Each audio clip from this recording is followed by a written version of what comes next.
What do you lazy bum? Eat that. All right, we are recording. Oh, hey, there we go. Well, hello, Patreon friends. Welcome to Last Call of Cthulhu. And this episode, we saw what we call in the Cthulhu world the pulp death of two players. In Pulp Cthulhu rules, you can spend all of your luck to avoid dying. You cheated, though, in all fairness, because you dragged me in when I was mostly fine. I just gave you a choice. I just gave you a choice. Yeah, to let Susanna die or not. That's harsh, part of being a team. I mean, that is a perfectly legit choice. That is.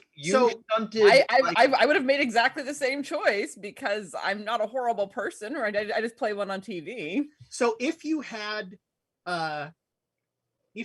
decided to keep going, you weren't going to make it out of there before the dynamite went off. You had like 3 more rounds until the dynamite went off. Oof. And so you were going to be captured, and it would have been a whole, like, they have to figure out where you are. How long is a round? About 8 seconds. That was 2 minutes of fuse, you monster. It is a cinematic. I rolled randomly to see how long. I love timers, so I will, like, oftentimes I'll just roll a die and see how long it is till something happens. There's no point in me ever saying how long the fuse is. I'm just going to say I put down a fuse, and you're not until you get a demolition skill. There isn't. There isn't a. Exactly. Yeah, exactly. Do you know that, like, this length is 2 minutes or this length is 2 minutes? I mean. Yeah, this would be very easy. This would be something so basic. It's like, oh, you can't set a timer because you don't have set timer skill. Except the timer is string that is lit on fire. Yeah. Yeah, but he's a miner who works in a lot of dynamite and wanted to not be there when things explode. They are specifically set links for different times. It's something that they don't just but on the flip side, I mean, that was 60. That would be like what, 64 or what's? I feel like if we sorry to cut you off. No, if we had done. Are you trying to do math? We would. Yeah. If we had done in rounds, we would still be in the cave right now. That's what I'm saying. Yeah. That, like, for some reason, I thought 64 was the number, but what is it? It's 120 divided by, what did I say? 8 seconds. The calculator is out. Yeah, I know. Well, you got to use it for math, right? So that would have been 15 rounds. That would have been before it went off. That, yeah. I think you guys made the right call. It's very similar in, I mean, the other game where we're around to 6 seconds, which is nicely divided into a minute. Right. Yeah, and I mean, the other factor that I play into things is if you've been carrying this dynamite all over Heckengon and it hasn't exploded yet, but you have some very unreliable dynamite here. No, this is recent dynamite.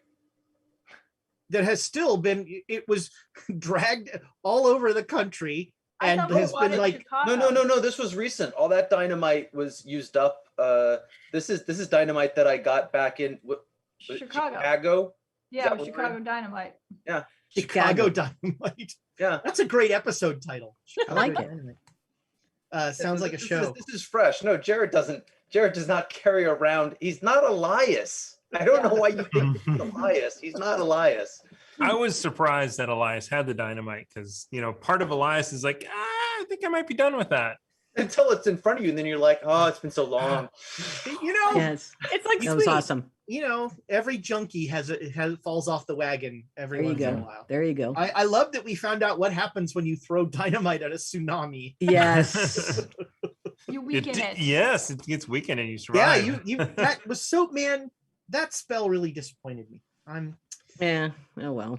But do they ever get luck back now? Because I mean, so eventually. I think the question that we were talking about before is how much luck did you guys lose? I lost 77 in a single go. So we lost a total of 143 luck. Wow. Mm-hmm. Dang. Yeah, you can, like, for completing milestones and things like that, you can get luck rewards. Depending on, sometimes it's sanity, sometimes it's luck, depending on what kind of reward it is. I think you guys got some luck back after Yeah. Yeah, we did. I think the game system expects you to get a lot of luck, because my Master of Disguise skill gets me. I spend 10 luck for advantage on a disguise roll. I'm like, that is. Yeah, that's I mean, so we tend to hand wave that, and if you spend the 10 luck, you've got a good disguise. You're a Master of Disguise for a reason. Yeah. So with the pulp traits, there's always we're running a really pulpy game, and so there's a lot of we're gonna make your pulp traits be awesome. Right. Because my ability to have night vision isn't really supposed to be I can see in the dark, like dark vision. It's supposed to just be I don't have a disadvantage die on spot hidden and shots taken in the dark. But I love how it's playing out, that I can see stuff in the dark, even when it's things I don't want to see. Yeah, I mean, it doesn't make sense to me to have a boring. If you're giving somebody a cool thing, make it a cool thing. Mm-hmm. Right. Yeah, and I have a talent that's I can spend 10 luck points to shrug off 5 hit points per combat round. Now that's pretty sweet. Yeah. It is, but it just still thinks like it's like, wow, 10. That's a lot. Well, 5 hit points is a lot. That's true. That could come in handy. If it can, you'd rather spend the 10 than spend all your luck. Yeah. Right. Oh, Which totally. is kind of. Totally. Because I have the same feat. It's really this was a response in the pulp rules to people's complaints about Cthulhu, that the characters were just dispensable, that you were gonna die, and so this gives characters a little more survivability, which I think is like, for my purposes, I'd prefer that. I just think that's more interesting. But Tiana, like, why can't we just take the Eagles? I don't understand. Are you actually going to get me going on? No. There's more reason why you can't. The short answer is the hobbits went in because they were small and sneaky. Eagles are none of those things, especially when you're an eye on a tower. Can't watch all the eagles everywhere. Yes, they can, especially those particular ones. And here's where I go deep into the lore, because they are actual sentient creatures who were created by Manwë, the Lord of the Air. And I can keep going. Don't let me. King of the Eagles didn't want to throw his people away. Like, he made a deal with Gandalf, and then he King of the Hobbits, though, is like, these fuckers are dispensable. A quick snatch and grab is different than flying into the middle of enemy territory, which is enormous. Hobbits have elected governments. So I don't. Elias doesn't know anything about a handkerchief, right? And what may be of said thing. It seems like the players seem to have known what it was about, but. So Elias didn't want any shooting to happen, which this guy just said he followed the trail of destruction and dynamite and shooting. And it's like, and he's a big fan. You're gonna have to start selling him your books, man. Well, I mean, someone who has the ability to leave that sort of thing would totally find us fascinating. Like, come on. We're gonna have to do magical duels with him and face him in court. This is some BS here. You take this too far, Ezra. I object. I actually I have to admit, in my traditional style, I sort of made that up on the spot, and I wasn't really sure who. I knew the guy was going to show up and leave the handkerchief, but I didn't know who he was going to be, and I just decided to go with the doctor trying to get the bar back, because the doctor is kind of a jerk. Yeah. And, I was hoping he'd leave with a tadpole when he opened it up and he ate his face off. Oops. I love that you tried to give him. I love that you were going to give him a death trap, and I was like, you can't bribe a lawyer. I was over here like, hey, Abe, do you have any of those cigars left? I Yes. unfortunately do not. But again, awesome. I mean, Ezra, You know what? Next time we see him, he can have some whiskey. yeah. There you I was go. about to say, Pour him a I'm drink. surprised we didn't shoot him when we said Brown and Jenkins. I was like, oh, shoot it, fuck it, whatever, it's over. I mean, out of character, I was ready to. It's like, oh, character, I was ready character. to.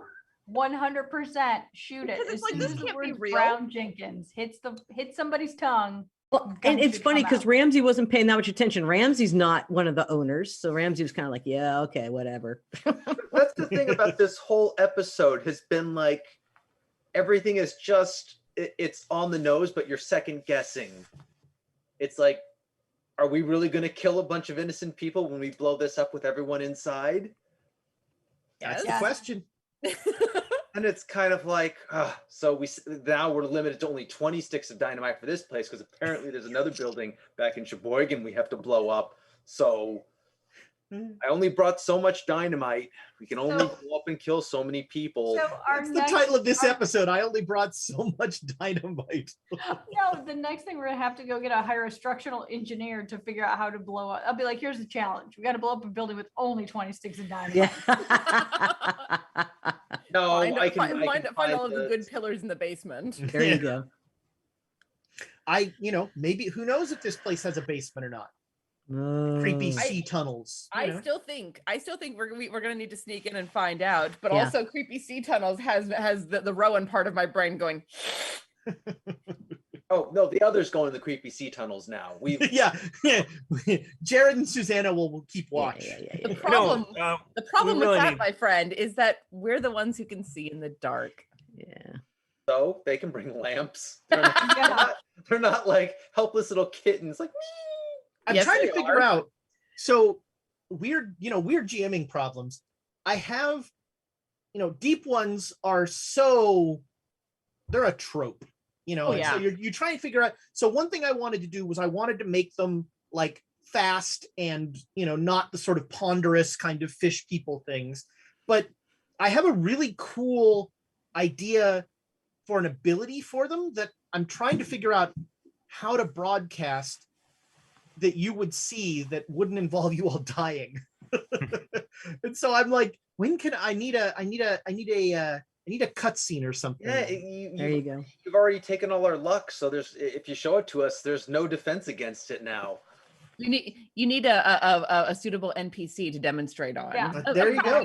There it is. There it is. Norbert article that says so and so reported X. Might I suggest Norbert Ebersol?